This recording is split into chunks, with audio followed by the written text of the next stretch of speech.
ಎಲ್ಲದೂ ಆಯ್ತು, ಇನ್ನೊಂದ್ ಹೆಜ್ಜೆ ಇರೋ ಸಿಎಂ ಸ್ಥಾನಕ್ಕೆ ನೀವು ಧ್ವನಿ ಎತ್ತುತ್ತಾ ಇಲ್ವಲ್ಲ ಅನ್ನೋದು ವಿರೋಧ ಪಕ್ಷ ಅಲ್ಲಲ್ಲ. ಈಗ ಹೋರಾಟದ ವಿಚಾರ ಅಂತ ಬಂದಾಗ ದೇವೇಗೌಡರು ನೀರಾವರಿ ವಿಚಾರದಲ್ಲೂ ಬಂದಿದ್ದಾರೆ, ಇದು ಬಂದಿದ್ದಾರೆ. ಈಗ ಸರಿ, ನಾಳೆ ಬೆಳಗ್ಗೆ ದೇವೇಗೌಡರು ಸಿದ್ದರಾಮಯ್ಯ ಬಿಟ್ಕೊಡ್ತಾರ ಹೇಳಿ? ಅಧಿಕಾರ ಅಂತ ಬಂದಾಗ ಹೋರಾಟ ಸರಿ, ಈಗ ಬಿಟ್ಕೊಡ್ತಾರ ನಾಳೆ ಸಿದ್ದರಾಮಯ್ಯನವರು? ಅವ್ರ ಪಕ್ಷದವರೇ ಅವ್ರನ್ನ ಬಿಡ್ತಾ ಬಿಟ್ಕೊಡಲ್ಲ ಅನ್ನೋಕ್ಕಿಂತ ನೋಡಿ, ಗಾಳಿ ಗುಂಡೋಡಿಯ ಮಾತ್ಬೇಡ, ಗಾಳಿ ಗುಂಡೋಡಿಯ ಮಾತ್ಬೇಡ. ಆಯ್ತು ಕೇಳಿ, ಈಗ ಸಿದ್ದರಾಮಯ್ಯ ಕಾಂಗ್ರೆಸ್ನವರು ದೇವೇಗೌಡರು ಮಾತು ಕೇಳ್ತಾರ? ನನಗಿಂತ ಬಹಳ ಅನುಭವ ಇರೋರಿದ್ದೀರಿ ರಾಜಕೀಯದಲ್ಲಿ. ಈ ಧರ್ಮ, ಜಾತಿ ಅಂಡ್ ಮಠಗಳು, ಮಠಾಧೀಶರು ಯಾರು ಕೂಡ ಇನ್ವಾಲ್ವ್ ಆಗಕೂಡ್ದು, ಬಟ್ ಅದು ಹೋಗ್ಬಿಟ್ಟಿದೆ ನಮ್ಮಲ್ಲಿ ಅಲ್ವಾ? ಇದೇ ದೇವೇಗೌಡರಿಗೆ ಒಕ್ಕಲಿಗ ಸಮುದಾಯ, ಒಕ್ಕಲಿಗ ಮಠಾಧೀಶರು ಸಪೋರ್ಟ್ ಮಾಡಿದ್ದಾರೆ. ಇದೇ ಕುಮಾರಸ್ವಾಮಿ ಅವರಿಗೂ ಮಠಾಧೀಶರು ಸಪೋರ್ಟ್ ಮಾಡಿದ್ದಾರೆ.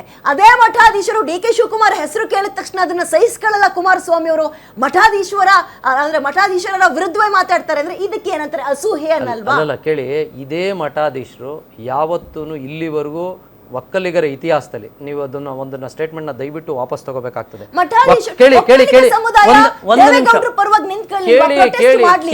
ಕೇಳಿ. ನಿರ್ಮಲಾನಂದ ಸ್ವಾಮೀಜಿ ಅವರು ಡಿ ಕೆ ಶಿವಕುಮಾರ್ ಮುಖ್ಯಮಂತ್ರಿ ಸರ್, ಅಲ್ಲ ಅದನ್ನೇ ಅಲ್ಲ ವಿದ್ಯಾವರೇ, ಅಲ್ಲ ಕೇಳಿ, ಸಮುದಾಯದ ಪರವಾಗಿ ನಿಂತ್ಕೊಂಡಿಲ್ವಾ? ದೊಡ್ಡಗೌಡರ ಪರವಾಗಿ ಒಕ್ಕಲಿಗ ಮಠಗಳು ನಿಂತ್ಕೊಂಡಿಲ್ವಾ? ಡಿ ಕೆ ಶಿವಕುಮಾರ್ ಪರವಾಗೂ ನಿಂತ್ಕೊಂಡಿದ್ದಾರೆ. ಅದನ್ನೇ ನಾನು ಹೇಳ್ತಾ ಇರೋದು. ಡಿ ಕೆ ಪರವಾಗಿ ನಿಂತ್ಕೊಂಡಾಗ ಯಾಕೆ ಸಹಿಸ್ಕೊಳ್ಳಿಲ್ಲ? ನಿಮ್ಮ ಪರವಾಗಿ ಬಂದಾಗ ಚೆನ್ನಾಗಿತ್ತು. ಅವ್ರು ನೋಡಿ ನಿಮ್ಮ ತಟ್ಟೆಗೆ ಬಂದಾಗ ಅವಕಾಶ ಇದ್ರೆ ಕೇಳಿ ದಿಲೀಪ್ ಅವರು, ನಾನು ಹೇಳ್ತಾ ಇರೋದು ಡಿ ಕೆ ಅವ್ರ ಪರವಾಗಿ ಹೇಳಿದಾರೆ ಅನ್ನೋದನ್ನೇ ನಾನು ಹೇಳ್ತಾ ಇರೋದು. ನಿಮ್ಮ ಪರವಾಗಿ ಬಂದಾಗ ಚೆನ್ನಾಗಿತ್ತು, ಅವ್ರ ಪರವಾಗಿ ಮಾತಾಡಿದಾಗ ಅದು ಆಗ್ಲಿಕ್ಕೆ ಯಾಕಾಯ್ತು ನಿಮ್ ತಟ್ಟೆಗೆ? ನೋಡಿ, ಇದೇ ಒಕ್ಕಲಿಗ ಸ್ವಾಮಿ ಅಂದ್ರೆ ಅವ್ರ ಉತ್ತರ ಕೊಡ್ತಾವ್ರ, ನಂದನ್ ಅವರೇ ಕೊಟ್ಬಿಡ್ಲಿ.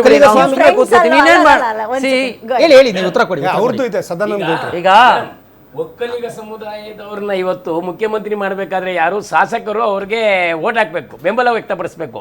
ಸ್ವಾಮೀಜಿ ಅವರು ಒಕ್ಕಲಿಗ ಸಮುದಾಯದ ನಮ್ಮ ನಿರ್ಮಲಾನಂದ ಸ್ವಾಮೀಜಿ ಅವರು ಕೂಡ ಹೇಳಿದ್ದಾರೆ, ಒಕ್ಕಲಿಗ ಸಮುದಾಯದವರು ಕೂಡ ಮುಖ್ಯಮಂತ್ರಿ ಆಗಲಿ ಅಂತ ಹೇಳಿದ್ದಾರೆ. ಅವ್ರು ಬೇಡ ಅಂತ ಎಲ್ಲೂ ಹೇಳಿಲ್ಲ.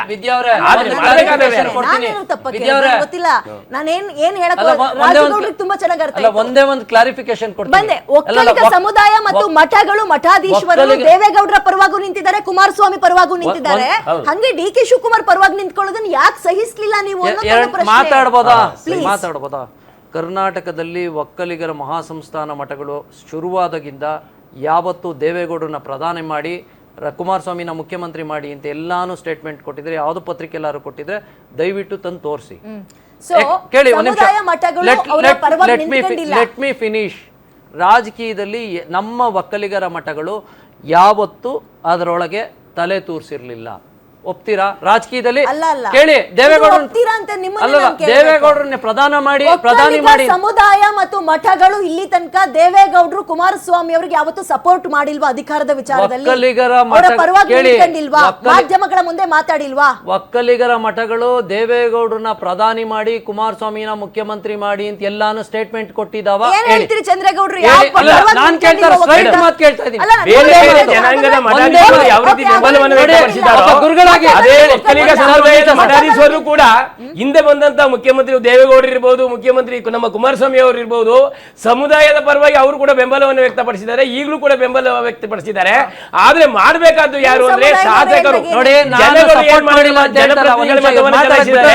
ಆದ್ರೆ ಶಾಸಕರು ಇವತ್ತಿನ ದಿವಸ ಮುಖ್ಯಮಂತ್ರಿಯನ್ನ ಮಾಡಬೇಕಾದ ಜವಾಬ್ದಾರಿ ಒಂದೇ ಪಕ್ಷದಲ್ಲಿ ಇಟ್ಕೊಂಡು ಒಕ್ಕಲಿಗ ಸಮುದಾಯದವರು ಕೂಡ 2.5 ವರ್ಷ ಮುಖ್ಯಮಂತ್ರಿ ಆಗ್ಲಿ ಅಂತಕ್ಕಂಥದ್ದು ಬೆಂಬಲವನ್ನು ಕೊಡಬೇಕಾದ್ದು ಇವತ್ತು ಜನಪ್ರತಿನಿಧಿಯಾಗಿ ಗೆದ್ದಿದ್ದಾರಲ್ಲ ಶಾಸಕರು, ಅವರು ಶಾಸಕರು ಅವ್ರ ಜೊತೆ ನಿಂತ್ಕೊಳ್ಳಿ, ನಿಂತ್ಕೊಂಡು ಮಾಡಬೇಕು ಮೇಡಮ್. 80% ಶಾಸಕರು ಡಿ ಕೆ ಶಿವಕುಮಾರ್ ಅವರು ಮುಖ್ಯಮಂತ್ರಿ ಆಗ್ಲಿ ಅಂತ ನಿಂತ್ಕೊಂಡ್ರೆ ಯಾರು ತಡಿಲಿಕ್ಕೆ ಇನ್ನೊಂದು ಪಕ್ಷ ಬೆಳೆಸೋದಕ್ಕೆ ಡಿ ಕೆ ಶಿವಕುಮಾರ್ ಬೇಕು, ಪಕ್ಷ ಅಭಿವೃದ್ಧಿ ಪಡಿಸೋದಕ್ಕೆ ಡಿ ಕೆ ಶಿವಕುಮಾರ್ ಬೇಕು, ಆದ್ರೆ ಮುಖ್ಯಮಂತ್ರಿ ಆಗೋದಕ್ಕೆ ಆಗ್ಬೇಡ ಮೇಡಮ್. ಮಾತು ಮುಗಿಸ್ತಿಲ್ಲ. ಒಕ್ಕಲಿಗ ಮಠಗಳು ಮತ್ತು ಮಠಾಧೀಶರು ಕುಮಾರಸ್ವಾಮಿ ಅವರ ಪರವಾಗಿ ಅಧಿಕಾರದ ವಿಚಾರದಲ್ಲಿ, ದೇವೇಗೌಡರ ಪರವಾಗಿ ಇಲ್ಲಿ ತನಕ ಇತಿಹಾಸದಲ್ಲಿ ಧ್ವನಿನೇ ಎತ್ತಿಲ್ವಾ? ಡಿ ಕೆ ಶಿವಕುಮಾರ್ ಅವ್ರ ಪರವಾಗಿ ಮಾತ್ರ ಪ್ರೀತಿ ತೋರಿಸಿದ್ದ ದರ್ಶನ್ ಅವರೇ. ಸ್ವಾಮೀಜಿಗಳಂದರೆ ಮಾತೃ ಸ್ವರೂಪಿ, ತಾಯಿ ಹೃದಯ ಅಂತವರು. ಅವರು ಆ ಒಂದು ಸಮುದಾಯದವರಿಗೆ ಯಾವುದಾದ್ರೂ ಸ್ಥಾನ, ಇರೆಸ್ಪೆಕ್ಟ್ ಆಫ್ ಎಲ್ಲ ಜಾತಿಗಳನ್ನು ಸೇರಿ ನಾಯಕರಿಗೆ ಯಾವುದಾದ್ರೂ ಒಳಿತಾಗ್ತದೆ ಅಂದಾಗ ಖಂಡಿತವಾಗ್ಲೂ ಅವರ ಪರವಾಗಿ ಧ್ವನಿ ಎತ್ತಿದ್ದಾರೆ, 100ಕ್ಕೆ 100 ಎತ್ತುತ್ತಾರೆ. ಈಗ ಇತ್ತೀಚೆಗೆ ನಿರ್ಮಲಾನಂದ ಸ್ವಾಮೀಜಿಯವರು ಡಿ ಕೆ ಶಿವಕುಮಾರ್ ಒಂದು ಸಮುದಾಯದ ವಿಚಾರವಾಗಿ ಅವರು ಹೇಳಿಕೆಯನ್ನು ಕೊಟ್ಟಿದ್ದಾರೆ, ಅದಕ್ಕೆ ನಾವು ಗೌರವಿಸ್ತೀವಿ.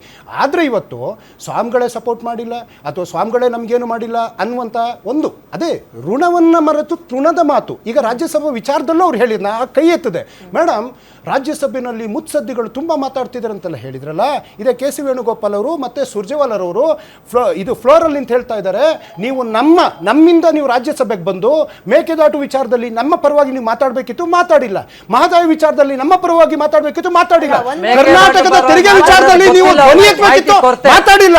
ಓಟ್ಚೋರಿ ವಿಚಾರದಲ್ಲಿ ಇಲ್ಲ ಸಲ್ಲದ ಹೇಳಿಕೆಯನ್ನ ಅದೇ ರಾಜ್ಯಸಭೆಯಲ್ಲಿ ಮಾತಾಡಿದ್ದಾರೆ ಮೇಡಮ್.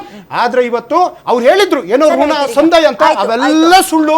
ಕೇವಲ ರಾಜಕೀಯ ಹುದ್ದೆ ಅಧಿಕಾರ ಅದನ್ನ ಬಿಟ್ರೆ ಬೇರೆ ಯಾವುದು ಇಲ್ಲ. ಡಿ ಕೆ ಶಿವಕುಮಾರ್ ಅವರು ಒಕ್ಕಲಿಗ ಸಮುದಾಯದವರಿಗೆ ಮಾಡಿದ ಅವಮಾನ ಅಲ್ವಾ ಇವತ್ತಿನ ಸ್ಟೇಟ್ಮೆಂಟ್? ಎಲ್ಲಿ ಮಾಡಿದ್ದಾರೆ? ಪೆನ್ ಕೊಡಿ, ಪೇಪರ್ ಕೊಡಿ ಅಂತ ಕೇಳಿದವರು ಕೇಳ್ತಾ ಇದ್ದಂಗೆ ಜನ ಎತ್ತೆತ್ ಕೊಟ್ರು. ಕೊಟ್ಟಂತಹ ಜನಕ್ಕೆ ಇವತ್ತು ಅಧಿಕಾರವನ್ನ ತಗೊಂಡು ಅಧಿಕಾರದಲ್ಲಿದ್ದು ನನಗೆ ಹಿಂದಿನಿಂದ ಮುಂದಿನಿಂದ ಚುಚ್ಚಿದ್ರು, ತಿವಿದ್ರು, ತುಳಿದ್ರು, ಇದು ಸಮುದಾಯಕ್ಕೆ ಮಾಡಿದ ಅವಮಾನ ಅಲ್ವಾ? ಮತ್ತೆ ಮೇಡಮ್, ಉದ್ಯಮದ ಒಂದು ಕಾರ್ಯಕ್ರಮದಲ್ಲಿ ಒಕ್ಕಲಿಗ ಸಮುದಾಯದ ನೋಡಿ, ಆ ಸಮುದಾಯದ ಮೇಲೆ ಪ್ರೀತಿ ಇದ್ದು ತನ್ನ ಸಮುದಾಯದವರು ಉದ್ಯಮದಲ್ಲಿ ಈ ರೀತಿ ಬೆಳೀತಾ ಇದ್ದಾರೆ.